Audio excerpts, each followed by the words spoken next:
हम ठोस अवस्था के अपने चैप्टर पर आणविक ठोस के प्रकारों को पढ़ रहे थे। आणविक ठोस के प्रकारों को पढ़ने में हमने अध्रुवीय आणविक ठोस को पढ़ रखा था और ध्रुवीय आणविक ठोस को पढ़ रखा था। तीसरे प्रकार का आणविक ठोस होता है हाइड्रोजन आबंधित आणविक ठोस। आज हमारा आर्टिकल है जिसमें हम हाइड्रोजन आबंधित आणविक ठोस के विषय में अध्ययन करेंगे। इसको पढ़ने से पहले सबसे पहले जरूरी है कि हम इस बात को जान जाएं, हाइड्रोजन आबंध क्या होता है।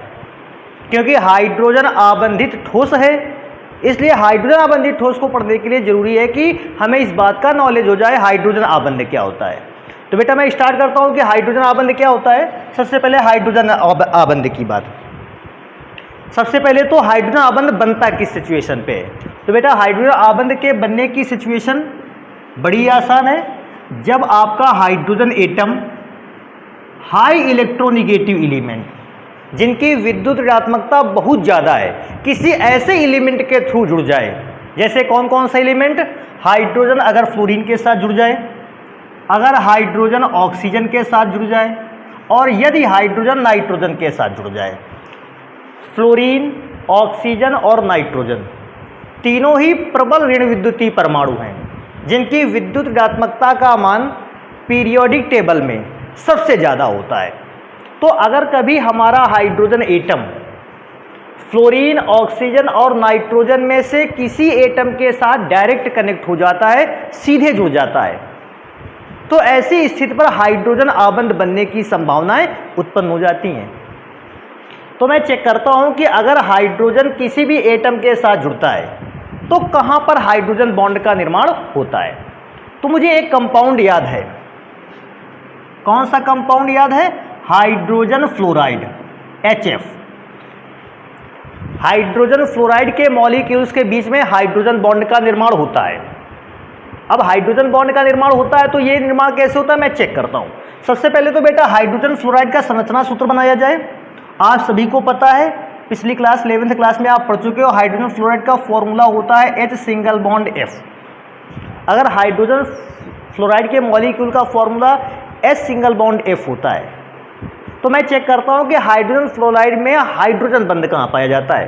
तो मैं एक काम कर लेता हूं, हाइड्रोजन बॉन्ड को पढ़ने से पहले मैं हाइड्रोजन फ्लोराइड के कई मॉलिक्यूल की संरचना को बनाकर तैयार कर लेता हूं। तो मैंने हाइड्रोजन फ्लोराइड के एक मॉलिक्यूल की संरचना बनाई, ये फर्स्ट मॉलिक्यूल हो गया।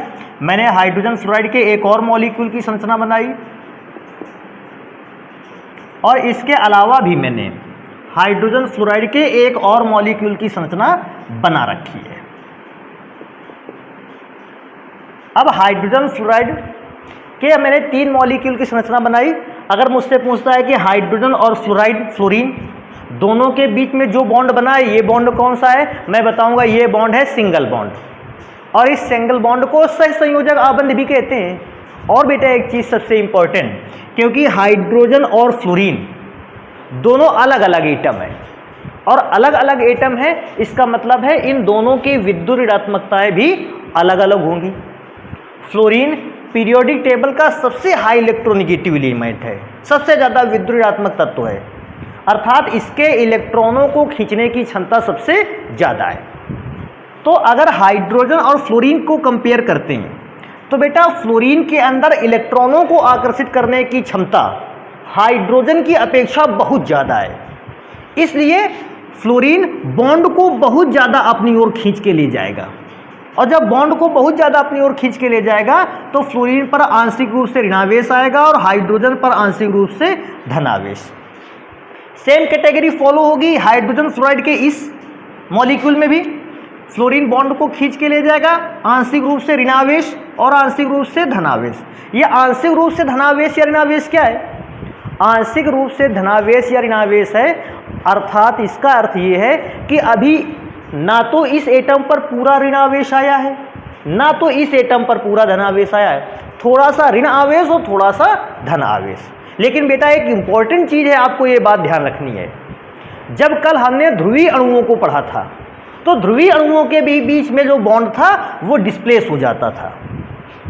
लेकिन बेटा ध्रुवीय अणुओं के बीच में बॉन्ड इतना ज़्यादा डिस्प्लेस नहीं होता जितना कि हाइड्रोजन बॉन्डेड मॉलिक्यूल्स के बीच जो एटम्स के बीच में बॉन्ड बना होता है वो डिस्प्लेस होता है, अर्थात यहाँ पर जो बॉन्ड खिसकेगा वो ज़्यादा खिसकेगा।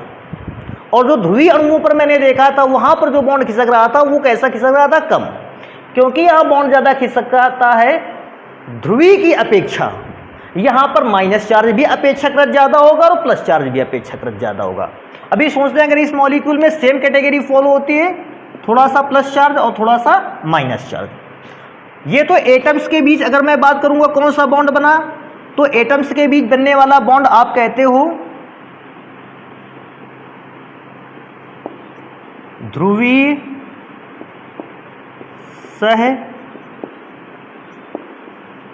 संयोजक बंध या ध्रुवीय सहसंयोजक आबंध। तो ये ध्रुवीय सहसंयोजक आबंध हो गया, एक ध्रुवीय सहसंयोजक बॉन्ड ये हो गया, एक ध्रुवीय सहसंयोजक बॉन्ड ये हो गया। लेकिन अभी मैं क्या देखता हूं, फ्लोरीन पर थोड़ा सा ऋणावेश है और दूसरे मॉलिक्यूल के हाइड्रोजन एटम पर थोड़ा सा धनावेश है। अगर इस पर ऋणावेश इस पर धनावेश है तो ये दोनों एक दूसरे को आकर्षित करेंगे, और आकर्षित भी कितना करेंगे, जितना ज़्यादा आवेश होगा, जितना ज़्यादा आवेश होगा उतना ही ज़्यादा आकर्षित करेंगे। तो मैं क्या सोचता हूँ, इसका फ्लोरीन एटम उसके हाइड्रोजन एटम को अपनी ओर क्या करता होगा, अट्रैक्ट करता होगा। बिल्कुल सेम मामले में अगर मैं इसको चेक करता हूँ तो इसका भी फ्लोरीन एटम अदर वाले के हाइड्रोजन एटम को अपनी ओर अट्रैक्ट करता होगा। तो बेटा इस अट्रैक्शन फोर्स को ही कहते हैं हाइड्रोजन आबंध।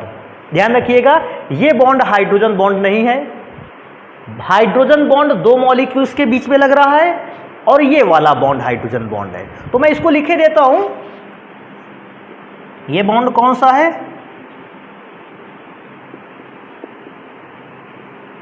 Hydrogen bond. तो आप बेटा हाइड्रोजन बॉन्ड को जान गए। मैं हल्का सा पिछला रिवाइज करवा देता हूं आपको। आपने पिछले वीडियो पर इस बात को भी चेक किया था कि HCl के बीच में जो बॉन्ड बनता था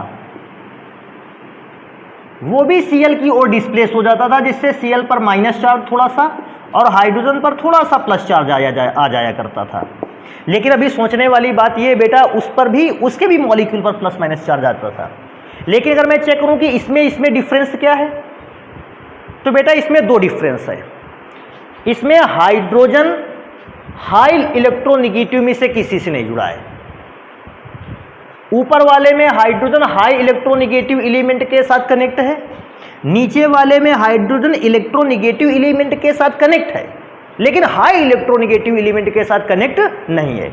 उसका एक परिणाम प्राप्त होता है मुझे क्या, कि अगर क्लोरीन बहुत ज़्यादा ऋण विद्युतीय परमाणु नहीं है तो ये बॉन्ड को कम खिसका पाएगा, और जब बॉन्ड को कम खिसकाएगा तो ऋण आवेश भी कम आएगा और यहां धन आवेश भी कम आएगा। मैं इस बात को दोबारा से रिपीट कर देता हूं, इंपॉर्टेंट चीज है कि ये जो एलिमेंट दिए गए हैं ये पीरियोडिक टेबल के सबसे हाईएस्ट इलेक्ट्रोनेगेटिव एलिमेंट हैं।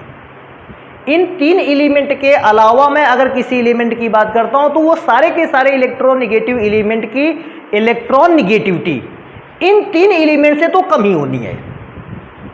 अब मैं चेक करता हूं कि फ्लोरीन और क्लोरीन में फ्लोरीन ज्यादा इलेक्ट्रोनेगेटिव है, तो फ्लोरीन जब ज्यादा इलेक्ट्रोनेगेटिव है तो फ्लोरीन ज्यादा बॉन्ड को खिसकाएगा, और जब फ्लोरीन ज्यादा से ज्यादा बॉन्ड को खिसका ले जाएगा तो ऋण आवेश भी कैसा आएगा, ज्यादा, और धन आवेश भी कैसा आएगा, ज्यादा आएगा, अधिक आएगा।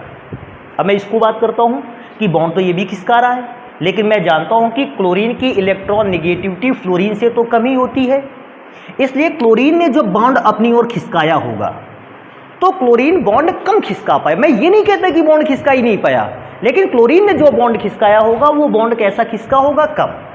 और जब बॉन्ड कम खिसका होगा तो जो चार्ज आया है आयंस पर या चार्ज आया है एटम्स पर, ये चार्ज की अमाउंट भी कैसी है, कम। मैं क्या सोचता हूं, यहां चार्ज की अमाउंट ज्यादा, यहां चार्ज की अमाउंट कम। जब चार्ज की अमाउंट ज्यादा है तो मॉलिक्यूल्स के बीच में लगने वाला अट्रैक्शन फोर्स ज्यादा होगा। क्यों, चार्ज ज्यादा, कूलाम्बिक फोर्स ज्यादा। मैं इसको चेक करता हूं, यहां भी कूलाम्बिक फोर्स लगेगा, लेकिन यहां चार्ज की अमाउंट कम है। क्योंकि चार्ज की अमाउंट कम है, इन मॉलिक्यूल्स के बीच में लगने वाला अट्रैक्शन फोर्स कैसा है, कम है। अभी सोचो, ये ध्रुवीय ठोस के लिए हो गया, एक और मैं संरचना इसमें बनाऊंगा अध्रुवीय ठोस के लिए। अध्रुवीय ठोस में डिस्चार्ज पार्टिकल थे और उन डिस्चार्ज पार्टिकल के बीच में अट्रैक्शन फोर्स अप्लाई हो रहा था। क्योंकि डिस्चार्ज पार्टिकल के बीच में लगभग अट्रैक्शन फोर्स लग रहा था, ये अट्रैक्शन फोर्स बहुत वीक था। तो मैं एक चीज से समझ गया, हाइड्रोजन बॉन्ड का अट्रैक्शन फोर्स सबसे हाई, द्विध्रुव आकर्षण बल, द्विध्रुव आकर्षण बल उससे लो, कम क्षमता का। अध्रुवीय अणुओं के मध्य लगने वाला लंदन फोर्स उससे भी कम। देखो, सबसे हाई फोर्स हाइड्रोजन बॉन्ड का अट्रैक्शन फोर्स, इससे कम अगर मैं देखता हूं डाइपोल अट्रैक्शन फोर्स, उससे भी मैं कम देखता हूं लंदन फोर्स। हाइड्रोजन बॉन्ड किस में पाया जाता है? हाइड्रोजन आबंधित आणविक ठोस में। मैं हाइड्रोजन आबंधित आणविक ठोस में डाइपोल अट्रैक्शन फोर्स कहां पाया जाता है? ध्रुवीय आणविक ठोस में। और जबकि लंदन फोर्स कहां पाया जाता है? अध्रुवीय आणविक ठोस में। तो हाइड्रोजन आबंध को पढ़ने से पहले जरूरी भी था कि हम इन चीजों को भी जान लेते। अब बेटा हाइड्रोजन आबंध जान गए। हाइड्रोजन आबंध तब बनता है जब हाइड्रोजन एटम किसी हाई इलेक्ट्रोनेगेटिव एलिमेंट के साथ कनेक्टेड हो जाता है, तो मॉलिक्यूल्स के बीच में जो है वो हाइड्रोजन बॉन्ड बनना स्टार्ट हो जाता है। तो अगर मुझे इसकी डेफिनेशन लिखनी पड़ेगी, हाइड्रोजन आबंधित ठोस क्या होता है, मैं बड़ा आसान से बता दूंगा। क्या बताऊंगा? कि जब किसी ठोस पदार्थ के अणुओं के मध्य या अवयवी कणों के मध्य हाइड्रोजन आबंध बल लगने लगता है या हाइड्रोजन आबंध कार्य करने लगता है, तो इस प्रकार के ठोस को कहते हैं हाइड्रोजन आबंधित आणविक ठोस।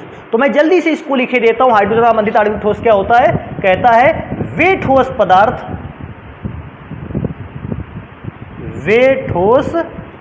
पदार्थ जिनमें उपस्थित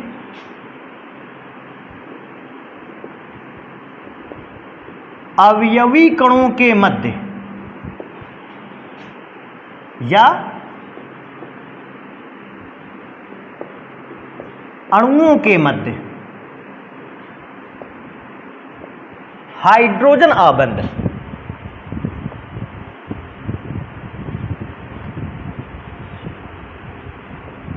का आकर्षण बल कार्य करता है। हाइड्रोजन आबंध का आकर्षण बल कार्य करता है तथा इस बॉन्ड के कारण सभी अणु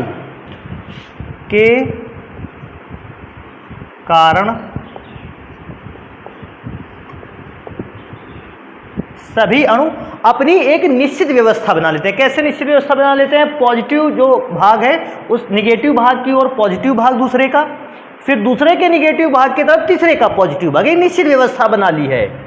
सभी अणु एक निश्चित व्यवस्था तैयार कर लेते हैं।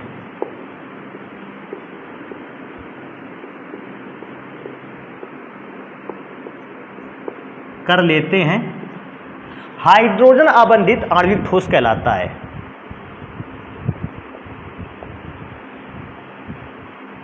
हाइड्रोजन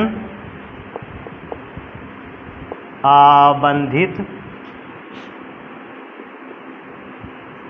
आणविक ठोस कहलाता है। आणविक ठोस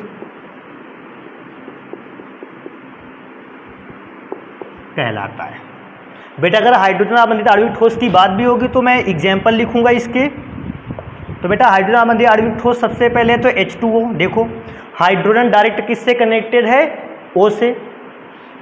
ये बेटा आइस की बात हो रही, बर्फ की। अगर मैं बात करता हूँ आगे, तो एक तो एग्जाम्पल इसका हाइड्रोजन फ्लोराइड हो गई, इसमें भी हाइड्रोजन हाई इलेक्ट्रोनेगेटिव फ्लोरीन के साथ कनेक्ट हो रही, जिसका स्ट्रक्चर मैंने बना रखा है। ये भी सॉलिड स्टेट में होगा, उसी समय बात होगी। और अमोनिया, वैसे बेटा आप सबको पता है अमोनिया जो है वो गैस है, लेकिन मैं उस अमोनिया की बात कर रहा हूँ जब अमोनिया सॉलिड स्टेट पे होगी, क्योंकि गैस स्टेज पे तो अमोनिया के मॉलिक्यूल्स की व्यवस्था अनिश्चित होती है। गैस में तो सारे मॉलिक्यूल मूव कर रहे हैं, एक स्थान से दूसरे स्थान गति करते जा रहे हो। जब इस मॉलिक्यूल गति करता है तो उसकी व्यवस्था निश्चित ही नहीं होती है। व्यवस्था निश्चित कब होती है? जब मॉलिक्यूल अपने स्थान पर फिक्स हो जाते हैं। तो मैं तब अमोनिया की बात कर रहा हूँ जब अमोनिया सॉलिड स्टेट में होती है। तो बेटा ये इसके एग्जाम्पल हो गए। ये हाइड्रोजन आबंध का स्ट्रक्चर हो गया। वैसे तो हाइड्रोजन आबंध की स्ट्रक्चर और भी बनाया जा सकता है, H2O का बनाया जा सकता है, NH3 का, लेकिन मैं एक ही को बनाकर दिखाता हूं। अभी मुझे क्या कर लेना चाहिए कि ये चेक कर लेना चाहिए कि बॉन्ड किस किस प्रकार के इसमें पाए गए। तो बेटा मैं अगर फर्स्ट नंबर पे चेक करता हूं, आप समझते हो इस बात को, एटम्स के बीच में कौन सा बॉन्ड पाया जा रहा है? सहसंयोजक बंध, सिंगल बॉन्ड, वो भी खिसका हुआ, अर्थात ध्रुवीय सहसंयोजक बंध। तो मैं यहां लिखूंगा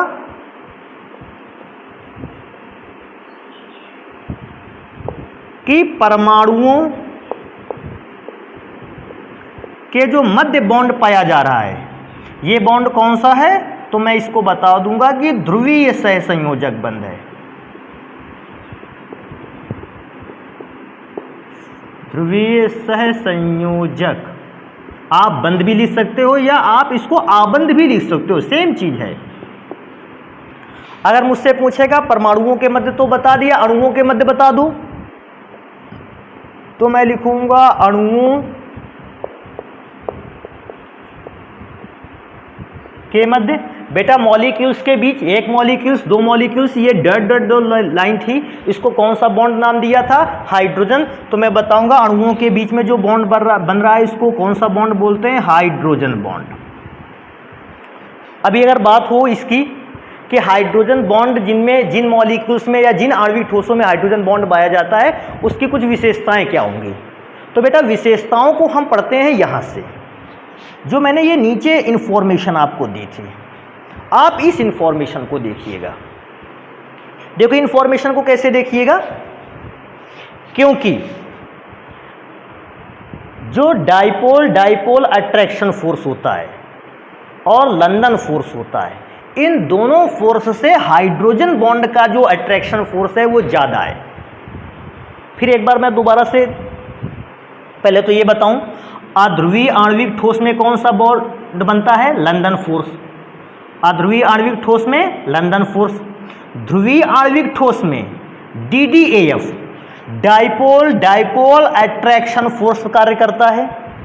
जबकि हाइड्रोजन आबंधित, बेटा ये हाइड्रोजन, ये आबंधित आणविक ठोस में कौन सा बॉन्ड कार्य करता है? हाइड्रोजन बॉन्ड कार्य करता है। अभी मैं क्या सोचता हूं, हाइड्रोजन बॉन्ड इन दोनों बॉन्ड से कैसा है? स्ट्रांग है। कुल मिला के मॉलिक्यूल्स के बीच में जो भी बॉन्ड बन रहे हैं उनमें से सबसे बॉन्ड अगर स्ट्रांग है वो हाइड्रोजन बॉन्ड है, क्योंकि हाइड्रोजन बॉन्ड सबसे स्ट्रांग है। जिन भी कंपाउंड्स में हाइड्रोजन बॉन्ड पाया जाएगा, क्योंकि स्ट्रांग है, ये हाइड्रोजन बॉन्ड वाला मॉलिक्यूल कठोर होगा। किनसे? इन दोनों से, क्योंकि इन दोनों में जो बॉन्ड पाया जा रहा है वो कमजोर है और उन दोनों के अपेक्षा हाइड्रोजन बॉन्ड मजबूत है। इसलिए हाइड्रोजन आबंधित आणविक ठोसों की कठोरता अपेक्षाकृत अधिक होती है। किनसे किनसे? ध्रुवीय आणविक ठोसों से भी अधिक होती है कठोरता, और अध्रुवीय आणविक ठोसों से भी कठोरता ज्यादा होती है। तो मैं ये लिखता हूं इस बात को अगले नंबर पर कि मैं थोड़ा सा बेटा ऐसे लिख दूंगा, हाइड्रोजन आबंधित आणविक ठोस अन्य आणविक ठोसों की अपेक्षा, अन्य आणविक ठोसों की अपेक्षा अधिक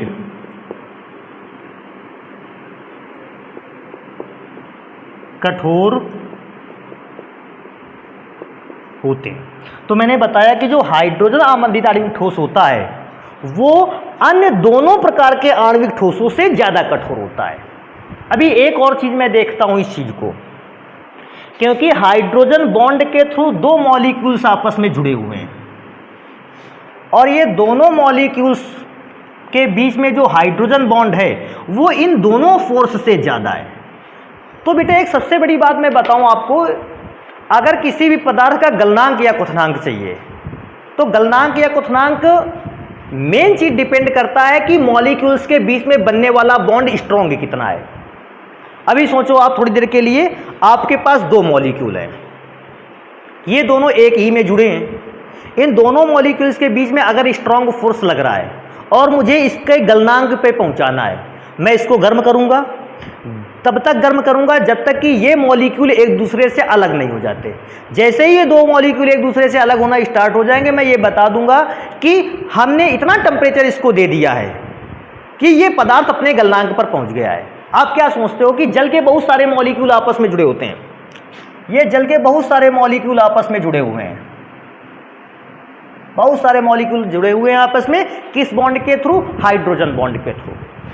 अब आप जब जल को वाष्पित कर रहे होते हो, वेपर फेस में चेंज कर रहे होते हो, करते क्या हो आप, इन मॉलिक्यूल्स के बीच का बॉन्ड क्या हो जाता है? ब्रेक हो जाता है। जैसे मॉलिक्यूल्स के बीच का बॉन्ड ब्रेक हुआ, मॉलिक्यूल्स हवा में जाने लगे और आपने कह दिया हमने पदार्थ को क्वथनांक पर पहुंचा दिया है, पदार्थ को उबाल दिया है, पदार्थ को वाष्प में बदल दिया है।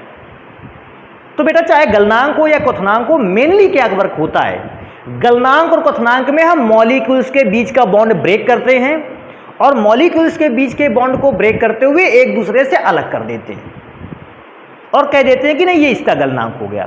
अच्छा होता क्या है, कभी कभी मॉलिक्यूल्स के बीच का बॉन्ड स्ट्रांग हुआ, उस बॉन्ड को तोड़ने में आपने ज़्यादा टेम्परेचर का यूज़ किया, आप कहोगे इसका गलनांक कैसा है? ज़्यादा।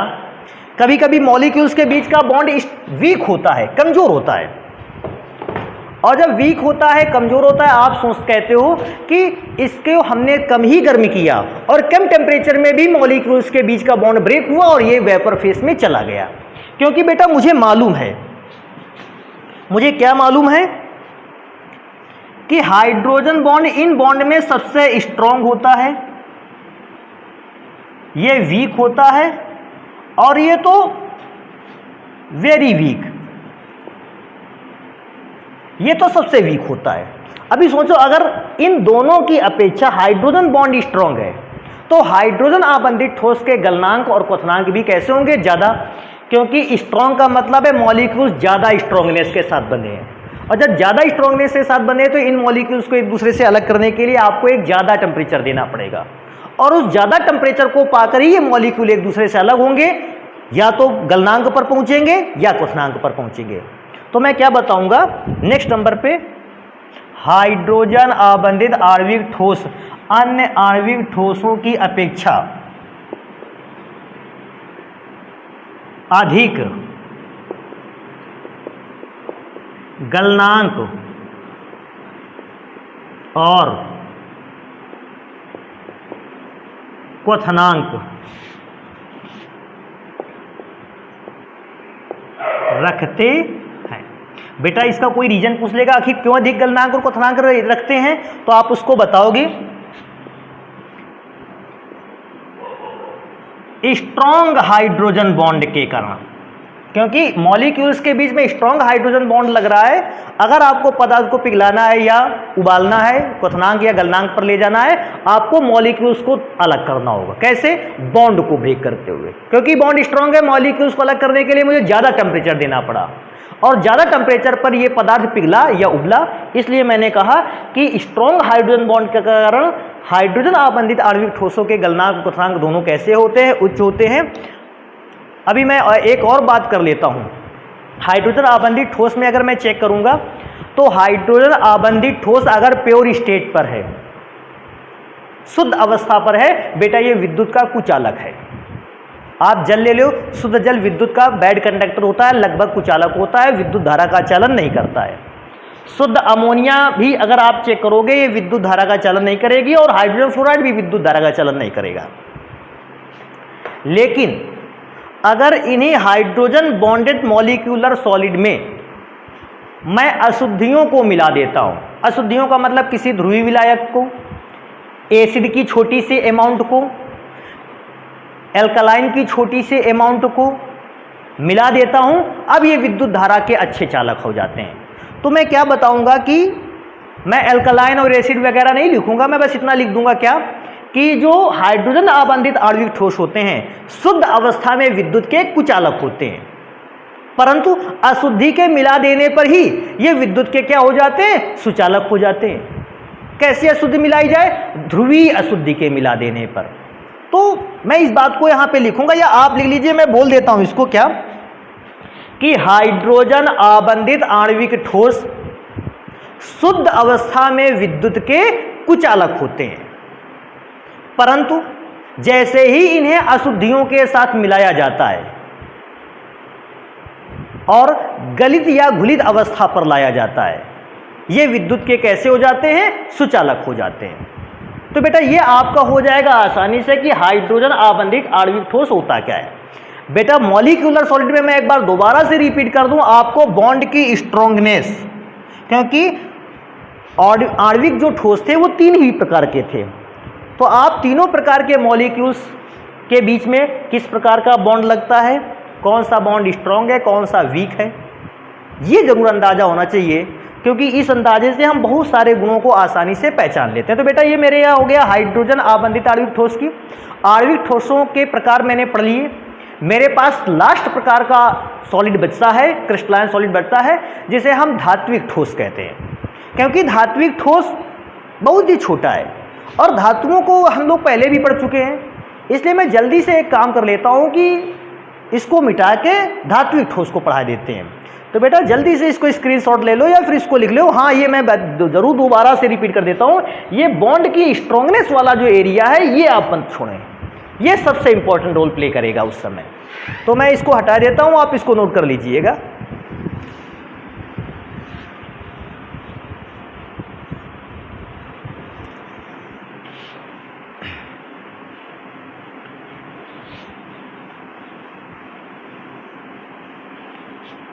ये एग्जाम्पल तो हाइड्रोजन बॉन्ड का था नहीं, ये तो मैंने बताया केवल इस बॉन्ड की और उस ध्रुवीय बॉन्ड, उस डाइपोल डाइपोल अट्रैक्शन फोर्स के बीच का डिफरेंस बताने के लिए मैंने वो स्ट्रक्चर बना रखा था। तो आप हाइड्रोजन बॉन्ड जान गए कब बनेगा, जब आपका हाइड्रोजन एटम फ्लोरीन, ऑक्सीजन और नाइट्रोजन के साथ डायरेक्टली कनेक्ट होगा, या उसे शॉर्ट फॉर्म में फोन भी कह लेते हैं, कि जब आपका hydrogen atom phone fluorine, oxygen, nitrogen में से किसी के साथ कनेक्ट होता है, हाइड्रोजन बॉन्ड का निर्माण मॉलिक्यूल्स के बीच में तभी बनता है। तो मैं इसको हटा देता हूं, पूरा ये लिखा रहेगा। आगे चलते हैं नेक्स्ट टाइप के सॉलिड को पढ़ने के लिए, जिसका नाम है धात्विक ठोस।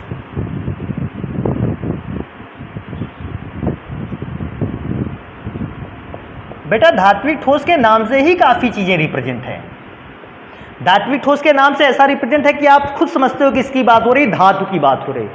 और अपने अगर मरकरी को मैं छोड़ देता हूं, ऐसी धातुओं को अगर छोड़ दे तो लगभग जितने भी मेटल हैं वो सारे के सारे कौन सी अवस्था में पाए जाते हैं, ठोस अवस्था में पाए जाते हैं। तो मुझे ऐसा चेक कर लेना है कि किसी भी धातु का स्ट्रक्चर, संरचना, बनावट किस प्रकार की होती है।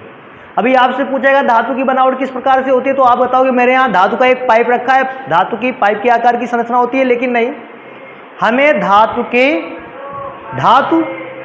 एटम्स, धातु के इलेक्ट्रॉन्स किस प्रकार से एक दूसरे के साथ बंधे रहते हैं, मुझे वो देखना है। क्योंकि बेटा धातु जो है वो दो प्रकार के परमाणुवीय कणों से या अवयवी कणों से मिलकर बना है। अगर मैं चेक करूं दो प्रकार के वे अवयवी कण कौन कौन से हैं, तो बेटा सबसे पहला है धातु धनायन और दूसरा है मुक्त इलेक्ट्रॉन। अर्थात जो धातु है वो मेनली दो चीजों का कॉम्बिनेशन है, एक अच्छा पैटर्न में बना हुआ कॉम्बिनेशन है। किसका किसका, धातु के धनायन का और इलेक्ट्रॉन्स का, फ्री इलेक्ट्रॉन्स का। तो मैं चेक करता हूं कैसे मेटल का स्ट्रक्चर बनाया जाए।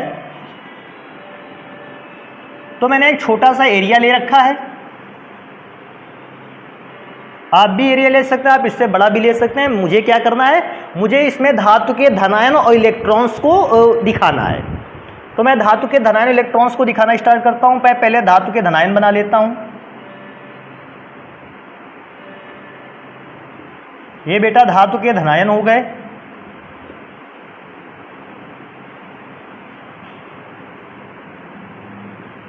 ये धातु के धनायन हो गए। अब मुझे इलेक्ट्रॉन्स को शो करना है।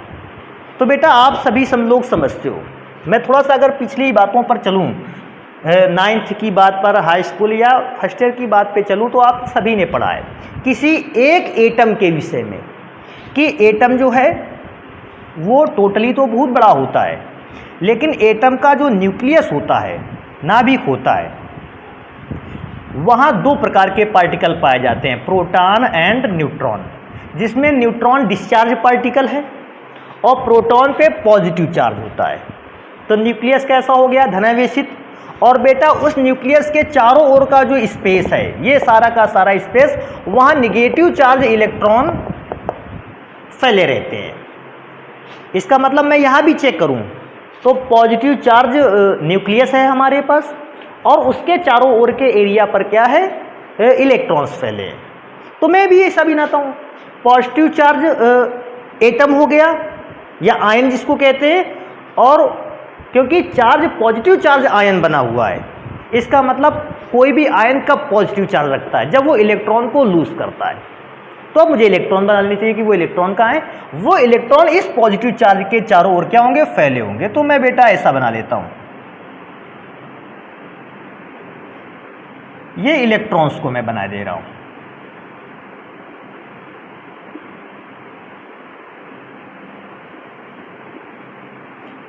मैंने डॉट से इस इलेक्ट्रॉन्स को बना रखे हैं। आप इस बात को ध्यान रखें कि ये डॉट पॉइंट है, ये इलेक्ट्रॉन्स को शो करते हैं। और आप इस बात को भी मैं लिखे भी देता हूं, ये जो डॉट पॉइंट हैं ये किसको शो करते हैं, इलेक्ट्रॉन को। और ये इलेक्ट्रॉन कैसा चार्ज कंटेन किए हुए हैं, निगेटिव चार्ज। ये तो सभी को पता है इलेक्ट्रॉन निगेटिव चार्ज कंटेन किए हैं। होता क्या ऐसी सिचुएशन पे, ये पॉजिटिव धनायन हो गया, ये इसके चारों ओर क्या हो गए, इलेक्ट्रॉन। होता क्या है, ये जो पॉजिटिव आयन होता है धनायन है, इलेक्ट्रॉन ऋणावेशित है। धनावेशित आयन और इलेक्ट्रॉन्स के बीच क्योंकि चार्ज अपोजिट है, ये एक दूसरे पर अट्रैक्शन फोर्स अप्लाई करते हैं। धनायन और इस डॉट को मैं इलेक्ट्रॉन मानता हूँ। इलेक्ट्रॉन पर कैसा चार्ज, ऋणावेश, इसलिए धनायन और वो इलेक्ट्रॉन का ऋणावेश एक दूसरे पर अट्रैक्शन फोर्स लगाता है। और इस अट्रैक्शन फोर्स के कारण जितना भी धनायन है वो अपने चारों ओर कैसे घिर जाता है, इलेक्ट्रॉन्स से। क्यों, पॉजिटिव चार्ज है तो अपने चारों ओर कौन सा चार्ज ले आएगा, निगेटिव चार्ज। अगर ये इलेक्ट्रॉन दूर भी होता, यहाँ भी होता, तो ये इलेक्ट्रॉन दूर होता, ये धनायन इलेक्ट्रॉन्स को अपनी ओर क्या कर लेता, खींच लेता। क्यों, पॉजिटिव चार्ज है, निगेटिव चार्ज को अपनी ओर खींच लेता और धनायन अपने चारों ओर इलेक्ट्रॉन्स की संरचना क्रिएट करता। और एक इलेक्ट्रॉन लगभग अगर देखा जाए तो वो अपने चारों ओर धनायन को क्रिएट करने की कोशिश करता। देखो कैसे, इलेक्ट्रॉन था, ऊपर भी धनायन उसने बनाया, इलेक्ट्रॉन ने नीचे भी धनायन बनाया, ताकि वो अट्रैक्शन फोर्स इन धनायन और इलेक्ट्रॉन्स को आपस में बांधे रखे। तो अगर मेटेलिक सॉलिड की बात की जाए तो इस प्रकार का कुछ स्ट्रक्चर होता है।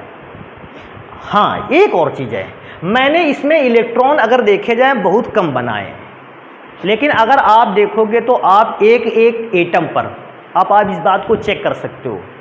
एल्यूमिनियम को चेक करूं अगर मैं, तो एल्यूमिनियम जब इलेक्ट्रॉन को लूज करता है तो धनायन तो एक ही बनता है। धनायन कितना बना, एक, लेकिन ये इलेक्ट्रॉन कितने लूज करता है, 3। अर्थात धनायन की संख्या तो कम ही होगी और इलेक्ट्रॉन की संख्या ज़्यादा होगी। अर्थात पूरे सॉलिड में इलेक्ट्रॉन भरे पड़े होंगे, इलेक्ट्रॉन की संख्या बहुत ज़्यादा और उसकी अपेक्षा धनायन की संख्या बहुत कम। कुछ इस प्रकार से अगर इलेक्ट्रॉन 30 है तो एल्यूमिनियम के अगर स्ट्रक्चर को मैं चेक करता हूं तो धनायन मात्र 10। तो मैं क्या सोचूंगा, इलेक्ट्रॉनों का एक पूरा समुद्र जैसा भरा हुआ है, उसमें केवल धनायन जो है वो तैर रहे हैं। इलेक्ट्रॉन्स के नंबर ज़्यादा हैं, बहुत ज़्यादा इलेक्ट्रॉन्स हैं और उसमें केवल धनायन क्या, और मेटेलिक जो धनायन है वो तैरते हैं केवल। तो मैं सबसे पहली इंफॉर्मेशन क्या लिखूंगा, अगर मुझसे पूछता है फर्स्ट इंफॉर्मेशन में कि अवयवी कण कौन है, किसी भी धात्विक ठोस के अवयवी कण कौन से हैं, अर्थात ये धात्विक ठोस किन कणों से मिलकर बना है, तो मेरे पास आंसर रहेगा पहला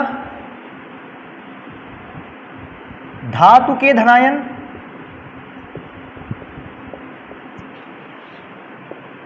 तथा इलेक्ट्रॉन। और मैं इसकी इंफॉर्मेशन को चाहे बढ़ा दूं कि ये धातु के धनायन और इलेक्ट्रॉन की संरचना किस प्रकार की होती है, तो मैं बताऊंगा इलेक्ट्रॉन के समुद्र में, अर्थात इलेक्ट्रॉन बहुत सारे हैं, उनके समुद्र में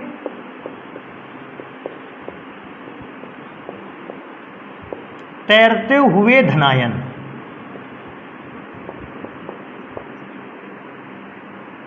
समुद्र का मतलब वो समुद्र नहीं, समुद्र का मतलब है इलेक्ट्रॉन बहुत सारे हैं, बीच बीच में धनायन है, तो मैंने लिख दिया पूरा का पूरा जो एरिया है वो इलेक्ट्रॉन से बना है, इसलिए मैंने लिख दिया इलेक्ट्रॉन समुद्र के फॉर्म में है और उस पर धनायन क्या है, तैर रहे हैं बीच बीच में। अभी मैं बात कर लेता हूं कि जो ये मॉलिक्यूल्स हैं, ये जो अवयवी कण हैं, इनके बीच में कौन सा अट्रैक्शन फोर्स लग रहा है, तो बेटा धातु के धनायन और इलेक्ट्रॉन्स के बीच में लगने वाले फोर्स को आकर्षण बल। अगर मुझे पूछता है कि अब इनके बीच में अट्रैक्शन फोर्स का क्या क्या लग रहा है, तो मैं बताऊंगा कि धातु के धनायन और मुक्त इलेक्ट्रॉन्स के बीच में जो अट्रैक्शन फोर्स लग रहा है उसको कहते हैं धात्विक बंध। धात्विक बंध कह दो और चाहे बेटा धात्विक आबंध। मैं एक चीज यहां पर बढ़ा देता हूं एक्स्ट्रा, मुक्त इलेक्ट्रॉन।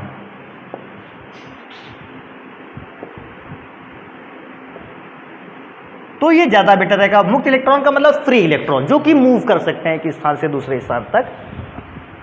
धात्विक बंध कार्य करता है। अगर मुझे धात्विक सॉलिड की डेफिनेशन के विषय में पूछेगा, मैं जल्दी से आसानी से डेफिनेशन भी लिख के देता हूं कि मेटालिक सॉलिड की डेफिनेशन क्या होती है, तो मैं बताऊंगा वे ठोस पदार्थ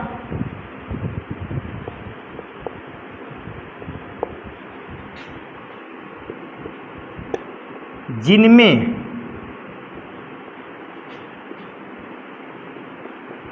धात्विक धनायन और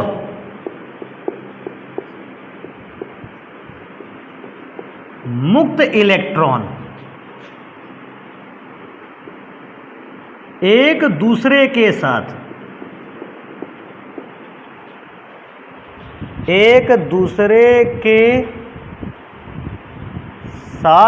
निश्चित व्यवस्था में, बेटा क्रिस्टली सॉलिड तो आपको एक चीज ध्यान रखनी है, व्यवस्था निश्चित ही रखनी है। निश्चित व्यवस्था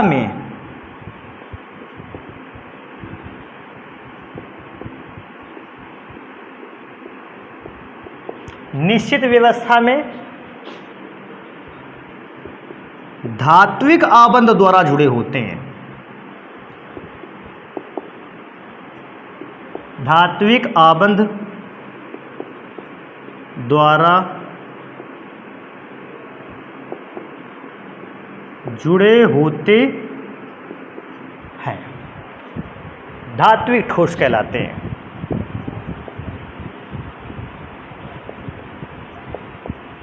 धात्विक ठोस कहलाते हैं। तो बेटा ये मेटालिक सॉलिड की खासियत हो गई या डेफिनेशन हो गई।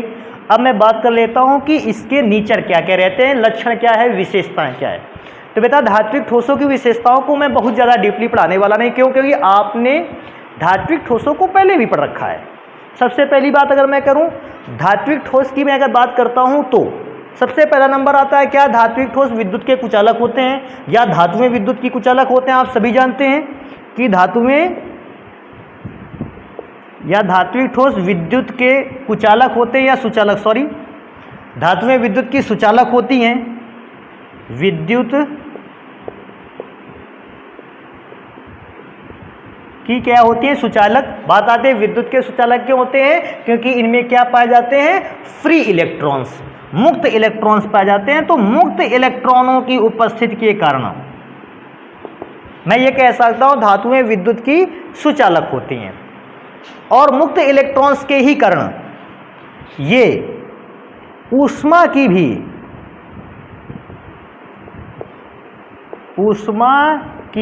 भी सुचालक होती हैं।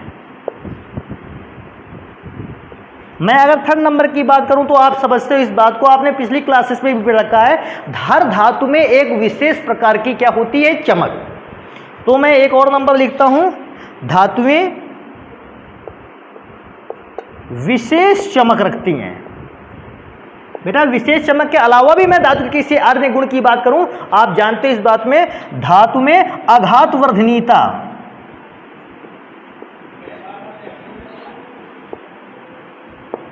वर्धनीयता का गुण पाया जाता है। आघातवर्धनीयता का मतलब आपके पास मेटल था, आघात का मतलब आपने उसको पीटना स्टार्ट किया, और जैसे ही पीटा मेटल पतली प्लेट के रूप में बदलना स्टार्ट हो गई। आपके पास नमक का टुकड़ा होगा, आप उसको पीटोगे वो प्लेट के फॉर्म में नहीं बदलेगा, क्यों? वो मेटल सॉलिड नहीं है।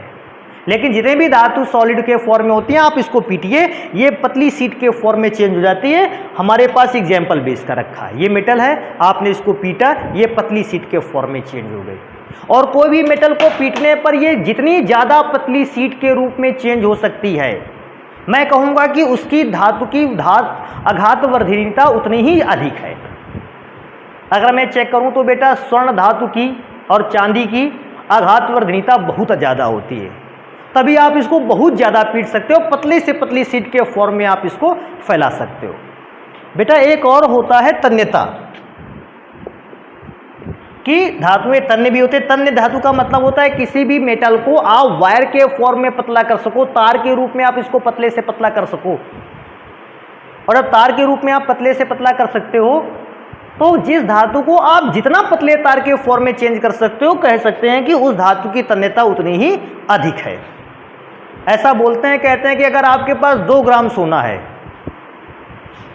तो उस अगर आपके पास 1 ग्राम सोना है, तो उस 1 ग्राम सोने को अगर आप वायर के फॉर्म में चेंज करना चाहोगे तो 2 किलोमीटर लंबा वायर बनाया जा सकता है। क्यों? क्योंकि इसकी तन्यता का गुण कैसा है? बहुत ज़्यादा है। सबसे ज़्यादा मेटल तन्य होती है गोल्ड, इसको आप पतले से पतले वायर के फॉर्म में बना सकते हो। यही रीजन है कि जब लोग सोने और चांदी के आभूषण बनाते हैं, आप देखते हो उसमें बहुत ही बारीक महीन से महीन डिजाइन बनाई जा सकती है। लेकिन लोहे वगैरह के अगर आप उपकरण ले आओ, उनमें उतनी बारीक डिजाइन का निर्माण नहीं किया जा सकता जितना स्वर्ण धातु में या चांदी की धातु में किया जा सकता है। अन्य भी बहुत सारे गुण, कि जब भी हम मेटल को पीटते हैं ये टंकारदार ध्वनि देता है,